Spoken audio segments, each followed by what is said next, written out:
Obrigado, Senhor Deus, por nos dar o privilégio de Te conhecer. Senhor, nesse próximo momento do nosso culto, Senhor, abre os nossos olhos, nossos corações, para que nós possamos ouvir mais, Senhor, da Tua voz, dos Teus conselhos, da Tua direção para a nossa vida. Senhor, nós queremos mais de Ti, Senhor. Aquilo que temos recebido é tão bom, mas queremos mais, nossa alma quer mais do Senhor. Senhor, no nosso dia a dia, não só nesse momento aqui, mas na nossa segunda-feira, na nossa semana, nós queremos a Tua presença, a Tua bênção, Senhor. Queremos, Pai, sermos abençoados por Ti, Senhor, para podermos também abençoar tanta gente ao nosso redor, que está vivendo, Senhor, uma vida tão insignificante, uma vida tão vazia, Senhor. Nos ajuda, Senhor, para que nós possamos sermos verdadeiros embaixadores do Senhor Jesus Cristo, do Evangelho da Paz, que Ele nos trouxe e nos salvou. Assim nós oramos, pedimos e Te agradecemos em nome do próprio Cristo. Amém. Amém. E nós aqui vamos abrir nossas Bíblias no Salmo 23. No Salmo 23, Salmo de Davi, o Salmo do Bom Pastor, Salmo 23. Abra a sua Bíblia ali. O título da mensagem é A Esperança. A esperança para a pessoa cansada, a pessoa pressionada, a pessoa exausta, a pessoa que está estressada por essa vida. Muitos de nós estamos nessa condição, já estivemos ou talvez vamos estar. O Salmo 23 nos ajuda a enfrentar as durezas da vida, as pressões da vida, que às vezes são muito maiores do que nossas próprias forças. Vamos ler o Salmo. Se tiver aquela versão mais antiga, vamos falar juntos o Salmo. É a versão que eu memorizei, não quero mudar para a versão nova não, vai ficar difícil memorizar na nova versão a essa altura da minha vida, então eu fico com a versão antiga. Vamos lá.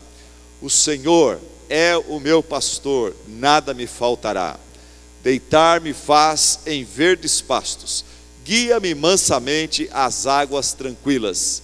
Refrigera a minha alma, guia-me pelas veredas da justiça, por amor do seu nome. Ainda que eu andasse pelo vale da sombra da morte, não temeria mal nenhum, porque Tu estás comigo, a Tua vara e o Teu cajado me consolam. Preparas uma mesa perante mim, na presença dos meus inimigos. Unges a minha cabeça com óleo, e o meu cálice transborda. Certamente que a bondade e a misericórdia me seguirão todos os dias da minha vida, e eu habitarei na casa do Senhor por longos dias. Amém. Há esperança para o cansado. A maior praga dos nossos dias não é AIDS, não é câncer, não é dengue. A maior praga dos nossos dias é estresse. 1 em cada 5 pessoas sofre de estresse em estado crônico. A nossa sociedade, ela está ficando cada vez mais barulhenta, cada vez mais competitiva, cada vez mais corrida, rápida e exigente. Para você terem uma ideia, há alguns anos atrás, o grande sonho da classe média, por exemplo, era um terreno, uma casa e um carrinho. Terreno, uma casa, um carrinho. Eu vi meu pai lutando para comprar o terreno, meu pai lutando para construir a casinha, meu pai lutando para comprar um fusquinha. Esse era o grande sonho da classe média há alguns anos atrás. Hoje a coisa mudou. Hoje o grande sonho da classe média é a casa, depois 2 carros, porque a esposa trabalha, então precisa de 2 carros, precisa de plano de saúde, previdência privada, escola particular para os filhos, férias no exterior, etc, etc, etc. O sonho da classe média aumentou, estufou, ele está grande demais. Deixa eu falar uma outra coisa. Há 40 anos atrás, um jovem pensando em vencer na vida, ele precisava de quê? Colegial e faculdade. Isso há 40 anos atrás. Hoje ele precisa do quê? Ele precisa de colegial, faculdade, mestrado, doutorado, pós-doutorado, informática, inglês, espanhol, QI emocional, para saber lidar com as pessoas no ambiente de trabalho. Senão não adianta ele saber e ter diploma, se ele não souber lidar, não souber conversar e administrar relacionamento, não fica no emprego. E além disso, Além de todas essas pressões, hoje nós somos muito mais bombardeados com informação, boas e más notícias, o tempo todo, o dia todo, e isso faz mal para a gente. Esse negócio da gente ser muito bem informado e saber tudo que está acontecendo ao redor do mundo e fora do mundo, parece legal, mas se você não souber dosar isso estressa. Boas notícias estressam tanto quanto más notícias. O problema é a quantidade de notícias que vem como avalanche sobre nós. A ciência diz que os hormônios responsáveis pela comunicação de nossas células nervosas, eles têm um limite de tolerância. Quando você recebe muita informação, quer seja boa, quer seja ruim, no trabalho, na escola, na igreja, em casa, no emprego, quando você é bombardeado com informação, mais informação, mais informação, o que acontece? Acontece um congestionamento de informação no seu cérebro. E daí de repente você se vê triste, angustiado, incapacitado de se concentrar, irritado, falta de paciência, começa a ter uma disfunção no seu relógio interior, e os remédios entram com tudo para nos ajudar, e eles nos ajudam até um certo ponto, mas a solução não está nos remédios, a solução está você avaliar a sua vida e falar: peraí, o que está de errado aqui? Vamos corrigir. O que eu posso cortar, o que eu posso tirar, o que eu posso evitar, o que eu devo acrescentar, o que eu preciso substituir. E é nessa perspectiva que nós estamos vendo o Salmo 23. O Salmo 23 é o Salmo do anti-estresse. É o Salmo da pessoa que entregou sua vida a Jesus Cristo, tem Jesus Cristo como seu Senhor, seu Salvador. Ele não vive mais pela sua intuição, sua própria intuição, ele não segue mais o que os especialistas humanos dizem, ele segue Jesus Cristo, sua palavra. Ele depende não mais de si mesmo, não mais dos outros, ele depende do Senhor Jesus, ele confia no Senhor Jesus. Então, esse salmo fala que há esperança para a pessoa cansada, para a pessoa exausta, estressada, desde que ele se renda ao senhorio do Senhor Jesus Cristo. E quando ele se rende ao senhorio do Senhor Jesus Cristo, ele então escuta o Senhor Jesus Cristo dizendo para ele: eu te conduzo às águas de descanso, eu te levo para os pastos verdejantes, fica tranquilo, você comigo vai aprender a relaxar, a curtir, a confiar, a esperar no Senhor, e não ficar todo estressado e todo preocupado, como se você fosse Deus e responsável por tudo que acontece ao seu redor. Vale a pena repetir essa frase, acho que está até no telão. Eu falei que o problema de muita gente que gosta de ver em Cristo o seu bom pastor, na verdade não gosta dele como seu Senhor. Então a frase que eu coloco e confronto você mais uma vez com ela é o seguinte: para você poder dizer Jesus Cristo é o meu bom pastor, nada me faltará, você precisa entender que ele tem que ser também seu Senhor. O Senhor Jesus não pode ser seu bom pastor enquanto que ele, como bom pastor, não for o seu Senhor. Às vezes você está estressado para chuchu, porque você está tentando uma coisa que não é plano de Deus para a sua vida. Você está insistindo em chegar num objetivo, num alvo, num projeto, que se você parar mesmo e falar: Jesus Cristo, o que o Senhor quer de mim? Ele vai mostrar com calma para você que o que Ele tem para você é algo totalmente diferente, que não vai te estressar, que vai ter a providência dele, mas você fica insistindo, fica batendo a cabeça contra a soberania de Deus, e fica aí então sofrendo por não se submeter ao senhorio do Senhor Jesus Cristo. Hoje nós vamos ver o seguinte: na semana passada nós vimos que uma das causas do estresse que pode levar à depressão é a preocupação, a ansiedade. E o Salmo fala: ok, quando você crê em Jesus Cristo e o aceita como seu Senhor, Ele é o seu bom pastor e nada te faltará, você não precisa ficar preocupado com o que vai te faltar. Hoje nós vamos ver a segunda grande causa de estresse. A primeira é preocupação, ansiedade. A segunda grande causa de estresse para muita gente é ocupação excessiva, o excesso de trabalho, o excesso de afazeres.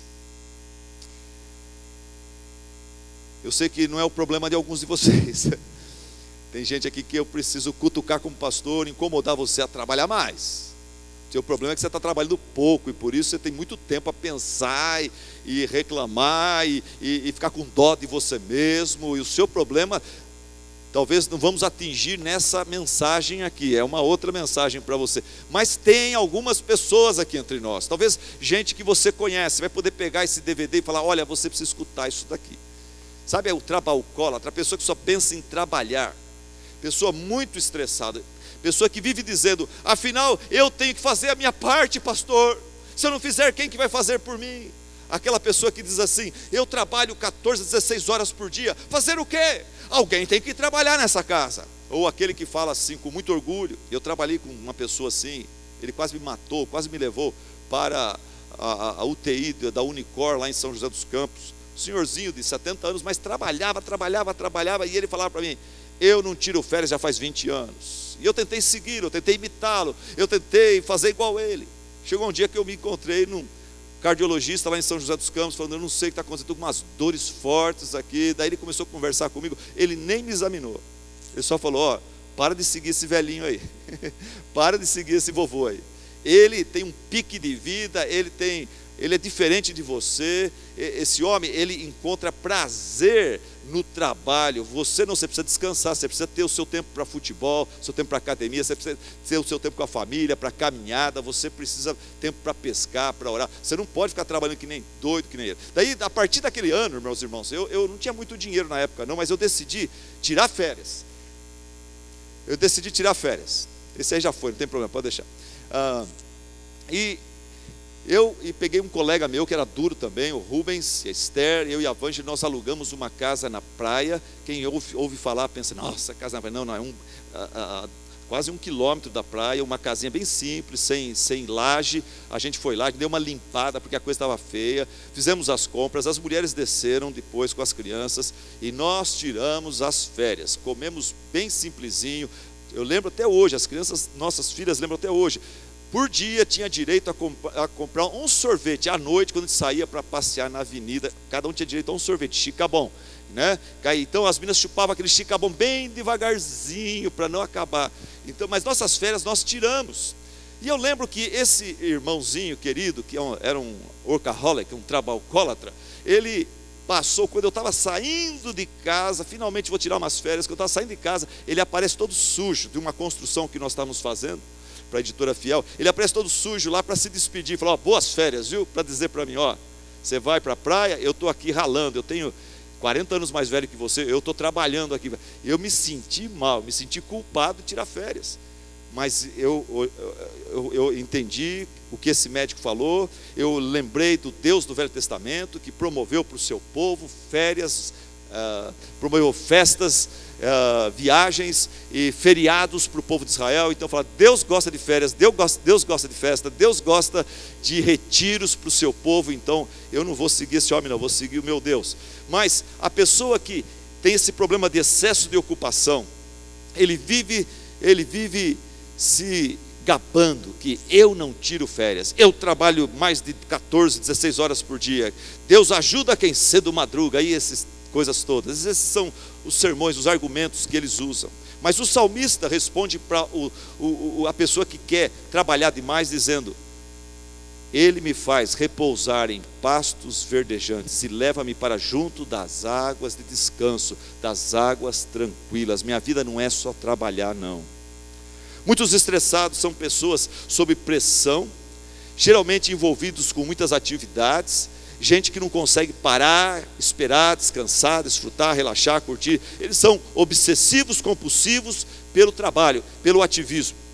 E interessante que hoje os especialistas em recursos humanos dizem que essa pessoa workaholic, trabalhocólatra, ele está fora de moda. Esse camarada que se mata de trabalhar, ele está fora de moda. O chefe, dizem os especialistas atuais em recursos humanos, o chefe, o empregado que trabalha além do horário é visto como profissional incompetente e não como eficiente. Antigamente era bonito falar: ó, o camarada, ele não sai da empresa. Hoje, não. Recentemente o meu genro mudou-se para cá, lembra o Timóteo? Ele entrou para trabalhar para a Jato, e ele teve que fazer muitos testes e muitas entrevistas e tudo mais, tal. O que eu achei interessante, o cargo dele era um cargo de confiança, ele ganhava bem e tudo mais. O que eu achei interessante é o seguinte, que Teve uma época que ele estava meio apertado. Eu falei, por que você não pega uns dias e fica até um pouco mais tarde? Ele falou, não pode, na Jato você não pode ficar até mais tarde. Você tem que dar conta do seu serviço no horário certo. Você tem que chegar no horário e 5h30, tchau. Eles fecham tudo, não tem essa de ficar trabalhando até 10 da noite. Os proprietários da Jato entenderam esse negócio de funcionário ficar trabalhando até, isso é sinal de irresponsabilidade, incompetência. O camarada muitas vezes está enrolando durante o dia, fazendo ligações particulares, brincando na internet, depois ele quer ficar trabalhando em hora extra até 10, 11 horas da noite, no outro dia ele chega moído, sem condições de dar o seu melhor para a empresa. Interessante isso. Interessante também é que a Bíblia já dizia esse princípio dos nossos especialistas em RH da atualidade. Eles falam então que o profissional que trabalha muitas horas por dia é incompetente, mas a Bíblia já dava esse princípio no Salmo 127, quando o salmista fala, inútil vos será levantar de madrugada e repousar tarde, ficar trabalhando hora extra. Inútil vos será levantar de madrugada e repousar tarde, comer o pão que penosamente granjeastes aos seus amados, Deus o dá enquanto dormem. Em Eclesiastes capítulo 10, versículo 15, fala que somente o tolo que não sabe o caminho de casa é que se mata de trabalhar, trabalhando à noite, de madrugada e tudo mais. O livro de Eclesiastes chama a pessoa que trabalha demais de tolo. Ouvinte, a solução de Deus para suprir nossas necessidades, as pressões que nós temos no dia a dia, não é matar-se de trabalhar. Para Deus cuidar de mim, de você, Ele nunca pediu que a gente se mate de trabalhar, mas Ele pede que nós façamos a nossa parte e que nós aprendamos a descansar no seu poder, na sua providência, na sua graça. Ele quer que nós aprendamos a descansar nos pastos verdejantes, junto das águas de descanso. Quais são as causas dessa mania nossa de trabalhar demais? A pessoa que trabalha demais por quê? Quais são as causas desse excesso de ocupação? Por trás dessa moda de trabalhar ao ponto de destruir o casamento, mas ser o melhor na empresa, fazer sua empresa crescer pra caramba, mas você se mata, acaba com a sua saúde, acaba com a sua família, com a sua fé, porque não tem mais nem tempo de ir na igreja. Por que não veio na igreja? Eu estava trabalhando, não sei o que tem, não dá para vir, tal. Por quê? O que tem por trás dessa mentalidade errada? Primeira, identidade derivada da atividade. A pessoa que trabalha demais, normalmente é uma pessoa que ele encontra a sua identidade no seu trabalho. Você pergunta para ele, pois não, prazer, quem é você? Fala um pouquinho sobre você. Fala, eu sou um dentista. Quem é você? Ele fala, eu sou um professor, eu sou pregador do evangelho, sou um pastor. Isso não responde à pergunta. Quando a gente fala para a pessoa, quem é você? A gente não está querendo saber a profissão. Profissão é profissão. A gente quer saber quem é você. O que você responderia se alguém perguntasse para você, na essência, quem você é?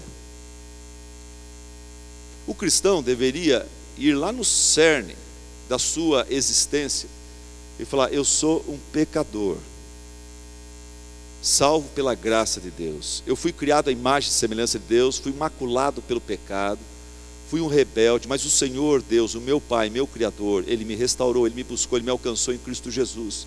Eu sou filho de Deus. Não mereço, mas agradeço, recebo com gratidão essa dádiva, essa graça do Senhor. Quem que eu sou? Eu sou um filho de Deus. Eu sou guardado e protegido no amado. Eu sou herdeiro de Cristo. Eu sou salvo pela graça. Isso que eu sou, não é eu sou pastor, sou dentista, sou isso, sou aquilo.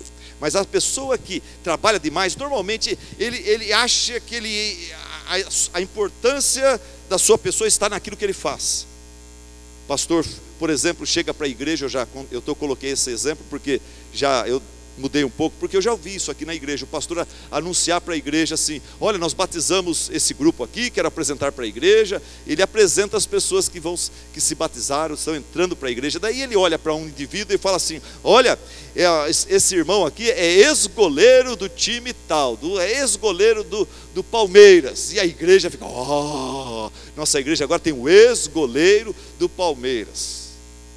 E daí, é interessante, o cara foi o goleiro de um bom time, de um grande time, está aqui com a gente agora, mas isso não é o mais importante.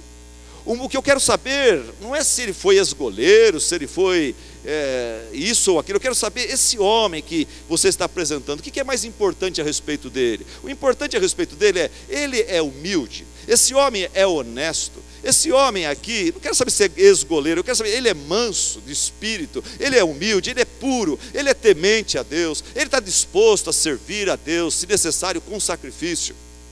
O que interessa é isso daí, ele ama a Deus sobre todas as coisas, ele ama as almas perdidas, isso que interessa. Tragédia social, nós consideramos algumas profissões mais importantes do que outras, e por isso que a gente fala, esse aqui é médico, esse aqui é só isso, esse aqui é advogado, doutor, esse aqui é juiz, esse aqui é só não sei o que tal. A gente faz essa distinção entre profissões, isso está errado, isso não é bíblico.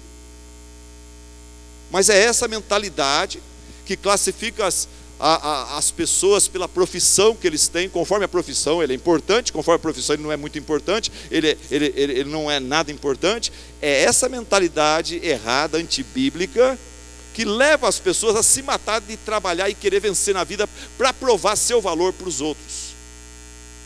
Nós temos que lembrar que quando se fala de profissão, Jesus Cristo, ele não teve vergonha de ter a profissão do pai dele. Ele foi carpinteiro, filho de carpinteiro, e ele foi carpinteiro por 30 anos, trabalhou muitos anos da sua juventude como carpinteiro. E eu já vi gente da teologia da prosperidade procurando falar, até, eu não vou falar o nome aqui dos artistas que estavam na internet falando disso. Não, Jesus, se viesse hoje, ele ia ser muito importante, carpinteiro. Ele entrou com um burrinho, o burrinho naquela época era um carrão, se equipararia a uma BMW. Mentira! A Bíblia fala que Jesus entrou num burrinho manso, humilde. Não tem esse negócio de Jesus hoje em dia seria BMW, não. Não tem esse negócio de Jesus hoje em dia, carpinteiro seria uma profissão de elite, não. Tanto é que a gente sabe lá em Lucas capítulo 2, 24, quando o seu pai carpinteiro foi apresentá-lo no templo, consagrá-lo, eles não tinham dinheiro para apresentar a Deus o sacrifício da classe média alta do seu tempo, que seria um cordeiro sem mácula. Eles apresentaram a oferta de uma família pobre. Eles apresentaram o quê? 2 rolinhas ou 2 pombinhos. Eles escolheram entre uma ou outra coisa. Não sei o que eles apresentaram, mas eles deram uma oferta de gente pobre, ganhava pouco, mas Jesus honrou aquela profissão. Ele, sendo o rei dos reis, ele assumiu aquela profissão como algo digno, honroso. Mas o que leva a pessoa a querer trabalhar demais? Obviamente, a resposta mais óbvia é o apetite por mais e mais e mais. O apetite por mais e mais. Eclesiastes capítulo 4, versículo 4, fala que tem gente que trabalha só para ter mais do que os outros. Tem gente que trabalha motivado pela competição, de que eu preciso ter mais que o meu irmão mais velho, eu preciso ter mais que o meu primo, eu preciso ter mais do que o pastor, eu preciso ter mais do que o diácono, eu preciso ter mais que a minha tia, eu preciso ter mais do que o meu vizinho ao lado. Fica aquela competição. O camarada compra um carro, está feliz, o vizinho vai lá, compra um melhor, daí ele vai e se mata e nem curtiu esse daqui, já compra um outro carro para ter mais do que o vizinho. E às vezes começa a competição até mesmo entre pai e filho.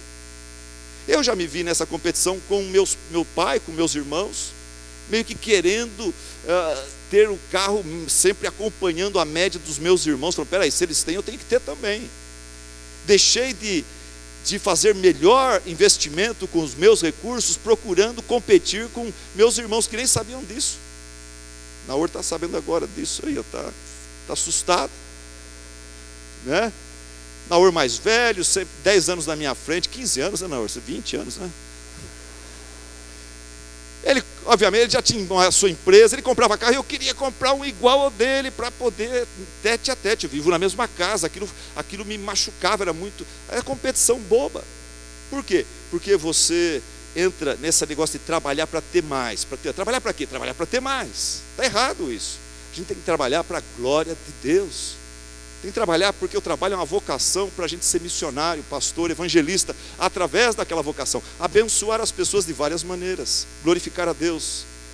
Mas essas pessoas que colocam na cabeça o apetite materialístico Então são pessoas que medem o seu sucesso na vida tirando por base roupa, casa e carro do vizinho.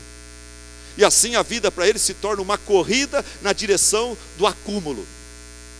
Muitos estressados estão se matando em trabalhar por causa daquilo que eu chamo de pseudo-necessidade. Não é necessidade, é pseudo-necessidade. Deixa eu dar uma informação para você interessante. Há 100 anos atrás, um homem normal, ele tinha 16 necessidades apenas. Há 100 anos atrás, um homem normal, se você desse papel e caneta para ele e falasse, a lista para mim aqui de suas necessidades básicas, ele conseguia fazer no máximo 16, uma lista de 16 itens. Adivinha hoje? Hoje, se você pegar uma caneta e um papel para um homem, ele vai conseguir pelo menos 94 itens, falando necessidade básica. Eu lembro quando eu era criança, você lembra também, tempo do urso do cabelo duro.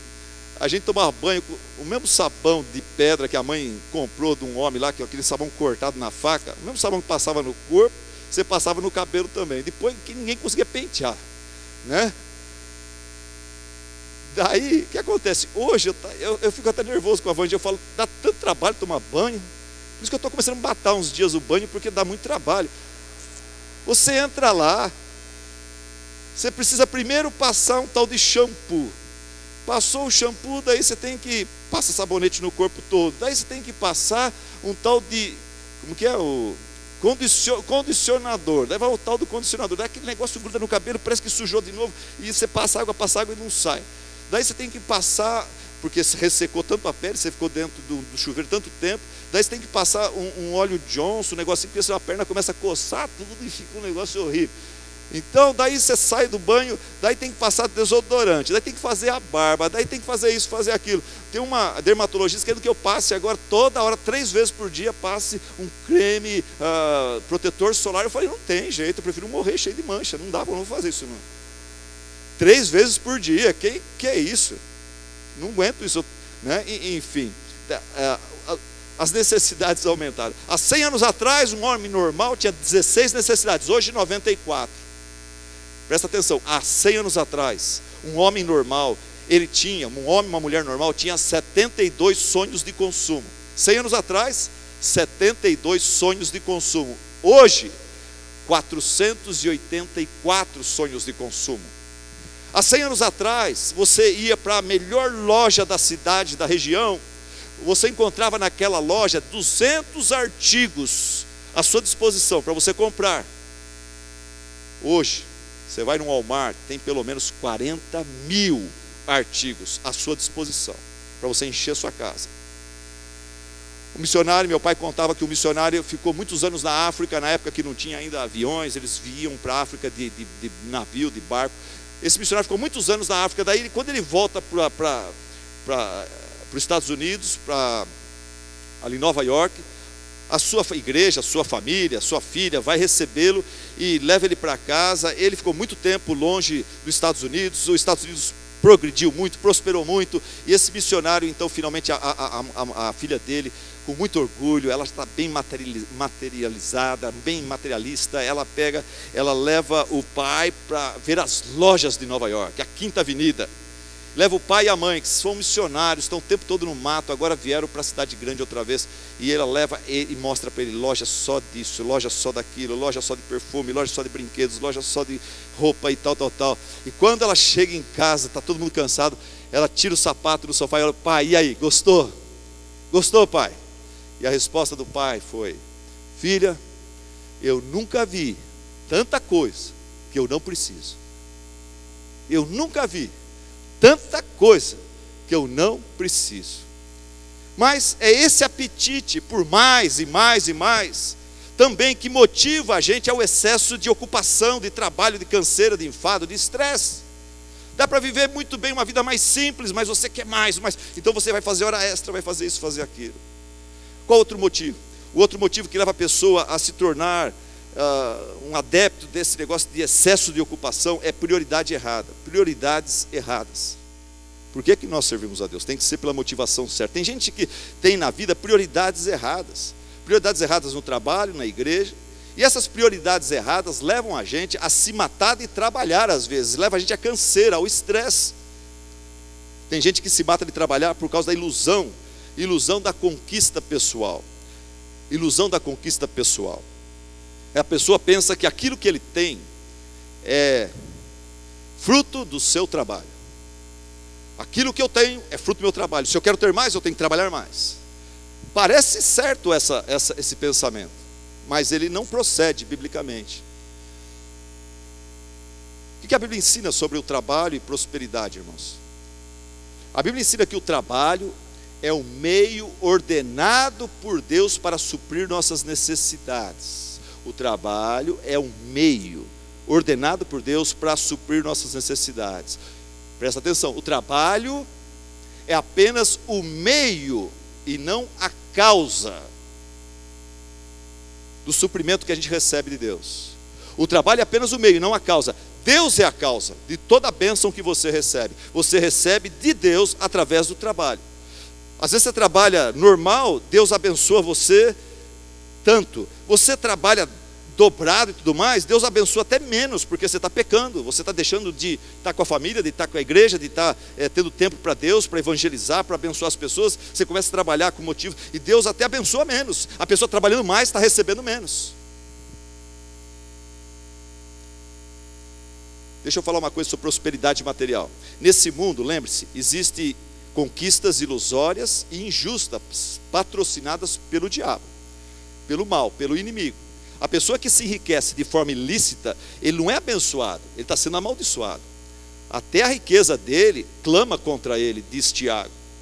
Agora, nesse mundo, há conquistas legítimas, riquezas, prosperidade legítima, que são patrocinadas por Deus. Deus abençoou, o camarada começou uma pequena empresa, Deus abençoou, e ele não está se matando, mas a empresa está indo, e vai crescendo, e ele vai recebendo do Senhor capacitação para administrar aquilo, delegar mais responsabilidade para os outros, e aquilo vai crescendo.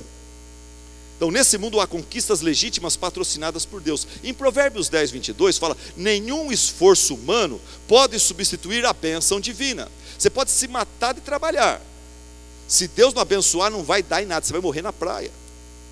A bênção do Senhor traz riqueza. Não é o versículo não fala o trabalho árduo, a pessoa que se mata de trabalhar e tem 2 empregos e faz hora extra e trabalha 16 horas por dia, esse vai ser abençoado. Não, fala que a bênção do Senhor traz prosperidade, traz riqueza. Através do trabalho, sim, mas não por causa do trabalho, mas por causa do grande amor que Deus tem por nós. E Ele decide, na graça dele, nos abençoar. Presta atenção. A maior parte das pessoas ricas que eu conheço, os homens mais ricos que eu tive o privilégio de conhecer, não são pessoas que se matam de trabalhar, não são as pessoas mais inteligentes que eu conheço. Porque a gente associa o camarada rico, é o cara que foi bem inteligente, é o cara que trabalha bastante, é o camarada que é muito sábio, muito esperto. Não, eu conheço gente que está muito bem na vida, e ele, se for avaliá-lo, tem gente trabalha para ele que é muito mais dedicado, muito mais esperto, sábio, inteligente, trabalhador do que ele. Por quê? Porque a riqueza e a prosperidade vem da mão de Deus. Ele dá na sua soberania, ele reparte de um jeito que você talvez discorda, eu talvez discorde, mas ele é Deus, ele faz o que ele quer. Os homens mais ricos que eu conheço não são os homens mais inteligentes, mais ocupados que eu conheço. Mas essa ilusão de que prosperidade, conquista material, financeira depende do meu trabalho, leva a pessoa a trabalhar mais. Daí a pessoa fica estressada. Qual que é a solução? Qual que é a solução para o estressado? Vamos ao coração da mensagem agora. Se diante das pressões da vida, a solução não é se matar de trabalhar, qual então é a resposta da palavra de Deus? E o Salmo 23, Davi fala: o Senhor é o meu pastor, nada me faltará. Ele me faz repousar em pastos verdejantes. Ele leva-me para junto das águas tranquilas. Vamos falar juntos esse versículo? Ele me faz repousar em pastos verdejantes. Vamos lá. Ele me faz repousar. Ele leva-me para junto das águas tranquilas. Ouvinte, presta atenção. diante das suas necessidades materiais, diante das pressões da vida. Em vez de correr para arranjar 2 empregos, em vez de trabalhar direto de domingo a domingo, em vez de nunca tirar férias, aprenda a repousar nos pastos verdejantes, nas águas tranquilas do Senhor para a sua vida. Pastor, gostei, mas dá para o senhor ser um pouco mais objetivo, um pouco mais claro? Descansar nas águas tranquilas, nos pastos verdejantes que o Senhor tem para a minha vida. O que o senhor está falando? O senhor vai deixar a gente nessa subjetividade? Vai deixar a gente lendo para casa com esse conceito espiritual? Não. Primeiro eu tiro o paletó que está muito calor aqui. Depois, vamos lá. O que significa permitir que Jesus Cristo me ensine um outro estilo de vida, que não é o do workaholic, não é do camarada que se mata de trabalhar, diante das pressões da vida? O que significa deixar que Jesus me leve aos seus pastos verdejantes, às suas águas tranquilas de descanso? Vamos lá então, vamos responder, vamos colocar isso na prática. Como que é isso? Isto é nada mais, nada menos de você aprender a descansar no pasto verdejante do amor incondicional de Deus por você. Aprenda a descansar no pasto verdejante do amor incondicional de Deus para você. A sociedade, o mundo diz para você o seguinte: eu te amarei quando você tiver tal diploma, tal emprego, tal salário, tal carro, tal marca de roupa. Deus diz para você: eu te amo, eu te aceito como você é. Mas Deus prova seu amor para conosco pelo fato de ter Jesus Cristo morrido por nós, sendo nós ainda pecadores, sendo nós ainda fracassados moralmente, eticamente, diante dele. Ele revela seu amor para conosco, ele manda Jesus morrer em nosso lugar. Descanse no pasto verdejante do amor incondicional de Deus. Deus, o mundo fala: eu só te amo se você tiver isso, tiver aquilo. Deus fala: olha, apesar das suas imperfeições, apesar das suas fraquezas, defeitos, até mesmo como cristão, eu te amo, e nada pode te separar do meu amor. Por isso que no livro de Romanos, o autor fala: quem nos separará do amor de Cristo? Eu tenho certeza de que nem a morte, nem a vida, nem anjos, nem principados, nem as coisas do presente, nem as do porvir, nem poderes, nem altura, nem profundidade, nem qualquer outra criatura poderá nos separar do amor de Deus que está em Cristo Jesus, nosso Senhor.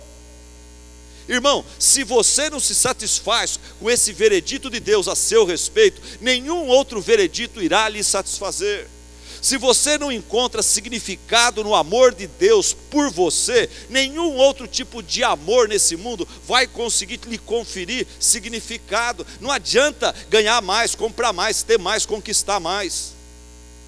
Está cheio de gente ao seu redor, na sua família, está cheio de gente fazendo essa opção de tentar encontrar significado na vida, correndo, lutando, batalhando para comprar, para ter, para se mostrar. E essas pessoas estão cada vez mais vazias. Daqui a pouco você, escuta que o camarada está considerando se matar. Fala: mas ele tem tanto mais do que eu, por que ele vai se matar? Hoje eu fui para a igreja, ele ficou em casa com os amigos bebendo, ficou dormindo até tarde, ele ficou festando. E por que ele quer se matar? O que acontece com ele? A gente até fica surpreso às vezes. Filha do Michael Jackson, rica, cartão de crédito na mão, pode viajar pelo mundo inteiro. Aonde ela chega, as portas se abrem para ela. A menina quer se matar, a menina é bonita. Por que ela quer se matar? Sem Deus, tudo é como nada. Perde o valor, perde o sentido, perde o significado, o propósito. Descanse no pasto verdejante do amor incondicional de Deus. Segundo, descanse no pasto verdejante do tempo a sós com Deus. É impressionante como que aqui em Tupã, cidade do interior, pequena, a gente não gasta tempo em trânsito, tudo é perto, de 10 minutos você atravessa a cidade, não importa a hora do dia. Aqui em Tupã a gente consegue ficar ocupado demais para orar, para ler a Bíblia, para meditar na palavra de Deus, para ter um tempo a sós com Deus, num dia de 24 horas, numa semana de 7 dias. Mas Deus fala: você está estressado demais, aprenda a descansar no pasto verdejante do tempo a sós com Deus. Isso me faz lembrar 1 Samuel capítulo 30. Davi, ele está exilado, ele foi expulso do seu próprio país, ele fugiu, e o que aconteceu é que alguns fugitivos também da lei em Israel fugiram e se chegaram a ele. Ele é líder, ele sempre atrai liderados. E o texto lá de 1 Samuel 30 fala que 400 homens endividados, homens amargurados, homens que estavam fugindo da cadeia, eles se uniram a Davi, israelitas se uniram a Davi, e Davi se tornou chefe deles. E esses homens, a Bíblia fala, eram todos amargurados de espírito. Eles fugiram com sua esposa e filhos. Davi se reuniu com eles num lugar chamado Ziklag.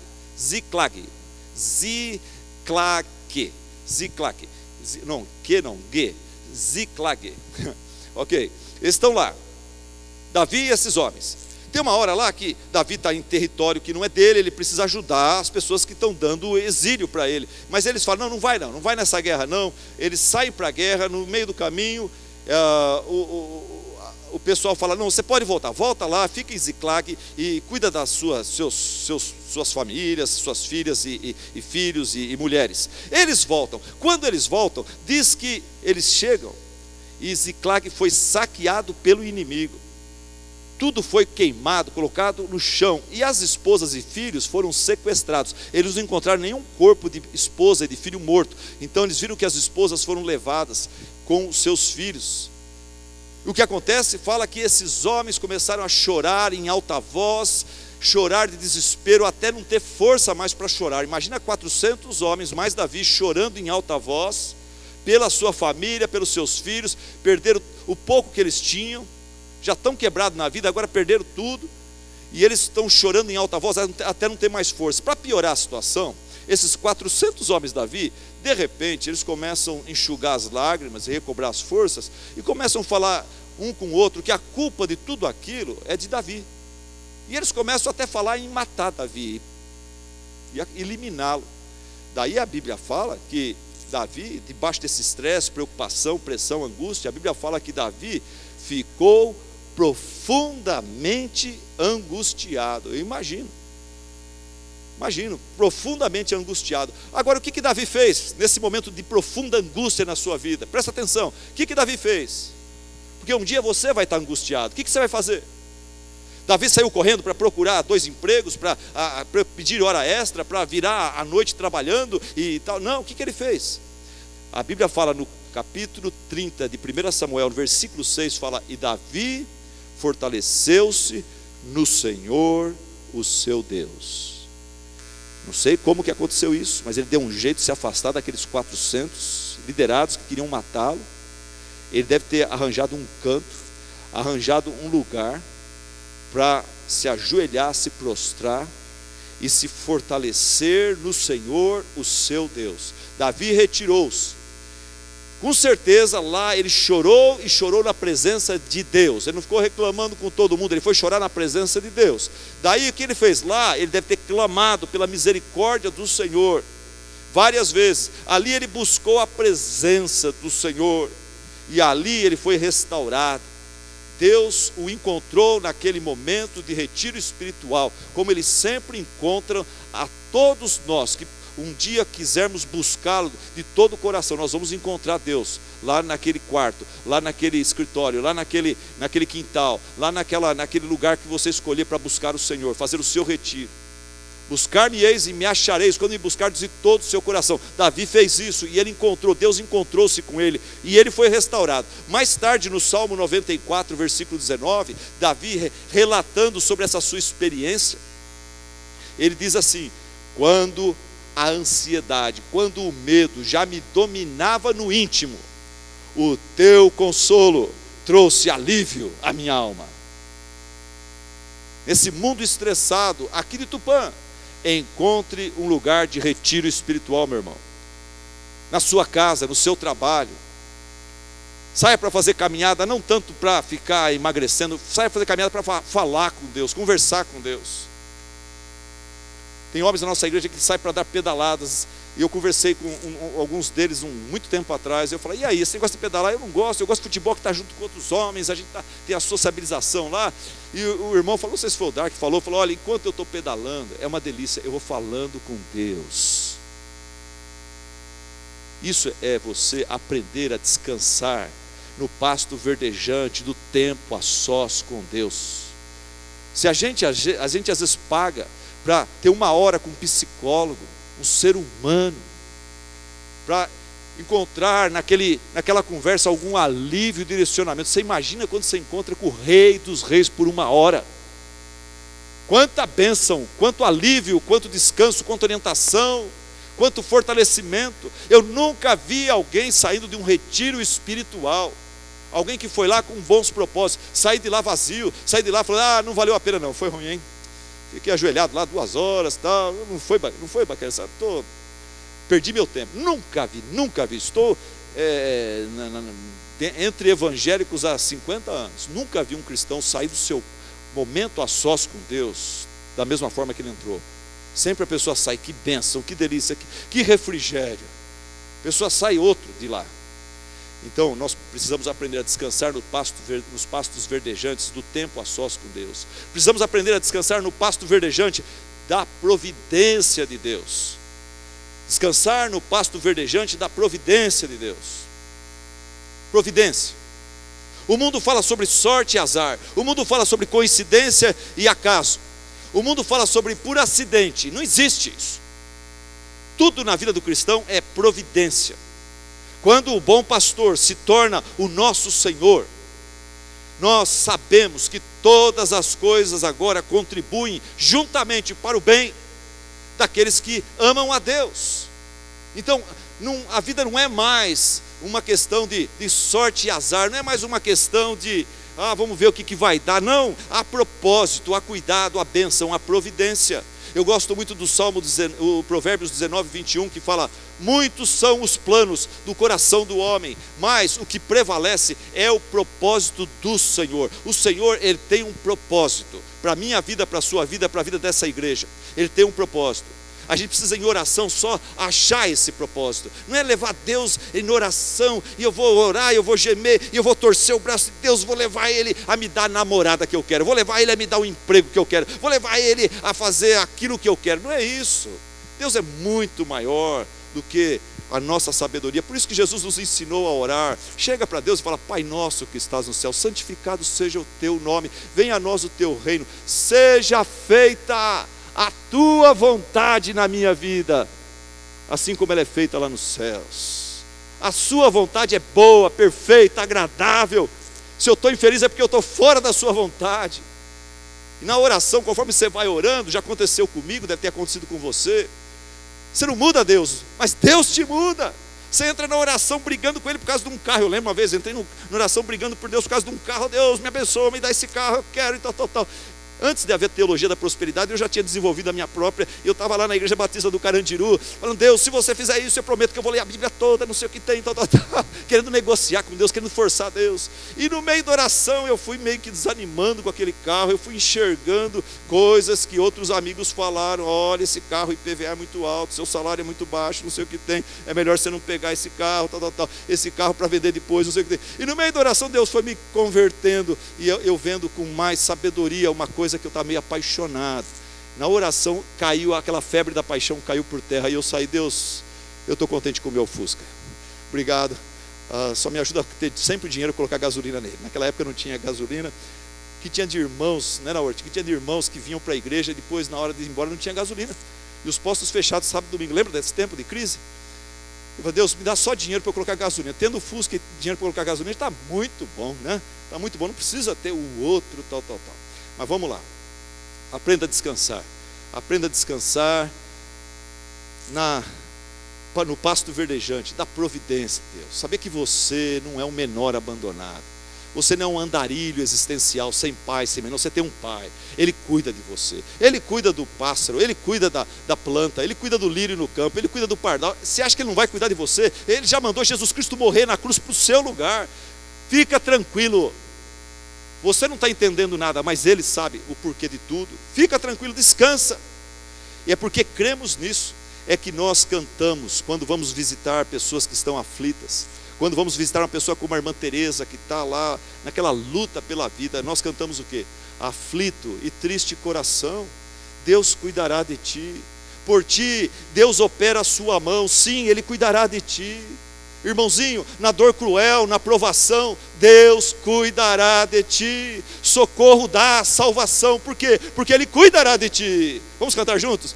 Deus cuidará de ti, em cada dia proverá. Sim, cuidará de ti. Deus cuidará de ti.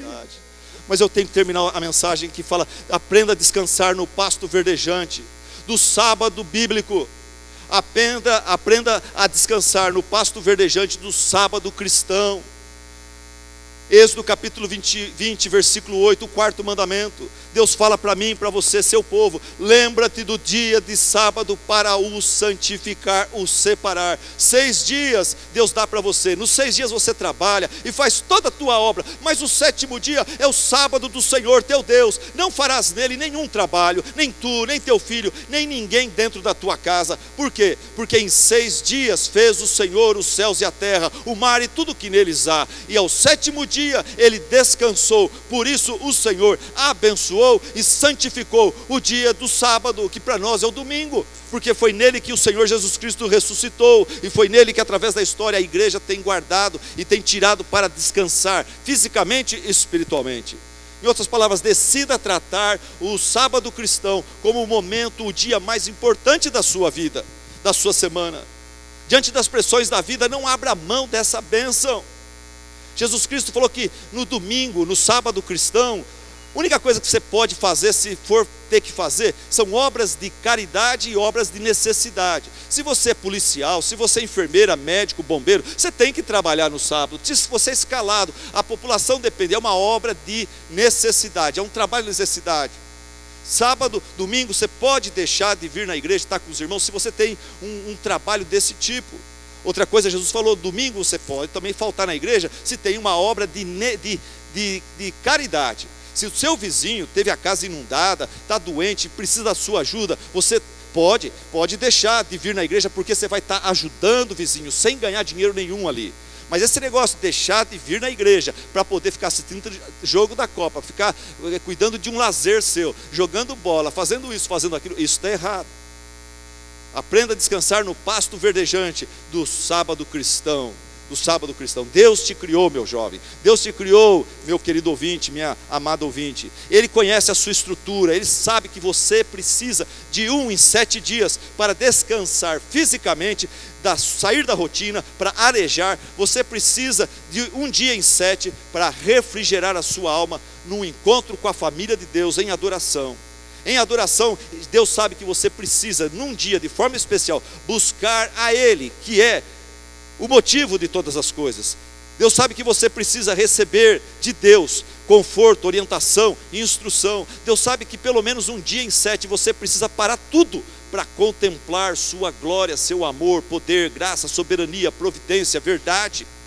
Você precisa 1 dia em 7 para parar tudo e reavaliar sua vida, seus propósitos, valores, direção, à luz da verdade. O que a gente ganha num culto como esse aqui? O que a gente ganha num culto como domingo de manhã, quinta à noite? O que a gente ganha nesses cultos? É perda de tempo? Não, não é perda de tempo não. Num culto de adoração acontecem coisas maravilhosas dentro da nossa mente, dos nossos valores, dentro da nossa alma. Alguém colocou muito bem colocado, eu não vou tentar aqui melhorar, que não tem como. A pessoa falou assim, olha, a adoração a Deus, esse negócio de encontrarmos com os irmãos para adorar a Deus, a adoração a Deus nos liberta das nossas mentiras, temores, limitações, vaidades, ignorância, e nos conduz às verdades, amor, poder, propósitos e sabedoria de Deus. O exemplo disso é Asaf no Salmo 73, ele está todo confuso, porque ele está vendo o vizinho incrédulo prosperando, feliz, contente, queimando carne com os amigos, bebendo, falando besteira e ficando rico, próspero e famoso, e ele fica em crise. Mas o que acontece? Quando Asaf está em crise, está pensando em abandonar a fé, porque levando Deus a sério, ele está passando por provação, a Bíblia fala que ele então, finalmente, quando ele entra no templo do Senhor, quando ele entra na casa de Deus, ali o Espírito de Deus mostra para ele coisas que ele não estava vendo, e ele vê que o fim desse ímpio próspero, na verdade, é terrível, é horrível. Esse ímpio, ele acha que ele está em segurança, curtindo a vida. Na verdade, ele foi colocado pelo próprio Deus num lugar escorregadio, e ele está pronto a cair, mas cedo ou mais tarde ele vai cair. Sem Deus ele não tem nada, ele não tem onde se escorar. E aí Asaf então é restaurado. Aí Asaf num culto de adoração a Deus, ele se aproxima da verdade, e ele passa a ver a realidade ao seu redor como ela realmente é, e não como parece ser. Quando nós olhamos para o Pai, quando nós viemos adorar a Deus, a gente para tudo na nossa vida para olhar para o Pai, Deus, nosso Criador. O que acontece? O quebra-cabeça da nossa vida, que parece impossível, as pressões que a gente está sofrendo, elas vão se resolvendo. A ilustração que eu tenho para isso é que um pai muito ocupado levou o filho para o escritório para passar um tempo com ele no escritório. O filho queria brincar, o pai precisava terminar um serviço antes de sair para brincar com o filho. E o pai, para ocupar o tempo do filho, sabe o que ele fez? Ele falou: eu preciso terminar isso aqui, deixa eu ver. O filho de 6 anos, ele pegou uma revista, e ele pegou uma página da revista e rasgou, cortou. Tinha um mapa mundi, desdobrado assim. Sabe o que ele fez? Ele pegou aquele mapa mundi e ele cortou em 30 pedaços, 40 pedaços, com a tesoura. Daí ele deu um durex para o filho e falou: filho, monta esse quebra-cabeça caseiro aqui. Quando você terminar isso aqui, o papai promete que a gente vai sair e vai brincar. E o menino, o pai sabia, não conhecia o mapa mundi. Menino de 6 anos. E o pai achou que iria ficar bons 20 minutos, 30 minutos para tentar resolver o esquema. Mas para surpresa do pai, aquela criança não deu nem 5 minutos, 10 minutos, a criança vem: pai, está pronto. E o pai: o quê? Como é que você conseguiu? Você não conhece o mapa mundi, meu filho? O que você fez para conseguir montar, arrumar um mundo tão rápido assim? Falou: pai, eu não conheço o mapa mundi, mas é que atrás tem a foto de um pai, e eu fui olhando na foto do pai que eu conheço. Eu fui olhando. Quando eu acertei a foto do pai, olhando para o pai, fica fácil arrumar o mundo. Amigo, a nossa vida, o nosso mundo, talvez a sua vida, o seu mundo, está complicado, está parecendo um quebra-cabeça impossível, não faz sentido. Eu quero dizer para você: não se precipite, não se abale, não se afobe, não saia correndo para achar mais um emprego, mais uma atividade, mais um trabalho. Não corra atrás de mais uma atividade carnal, uma solução da tua cabeça.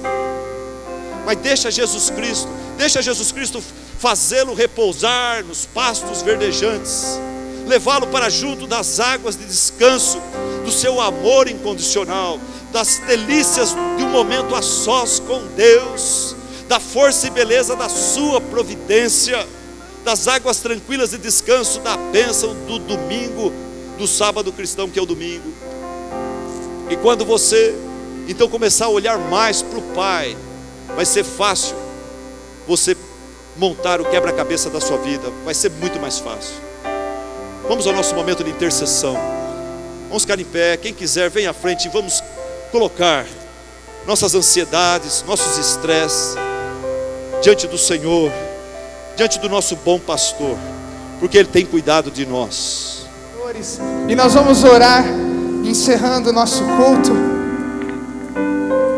Quando nós acabarmos a oração, o coral vai voltar nesse refrão pra gente, ok? Com o pós-lúdio, só as vozes, tá bom? Das montanhas e dos vales. E nós vamos orar, consagrando ao Senhor a nossa semana, adorando a Deus pelo nosso culto aqui.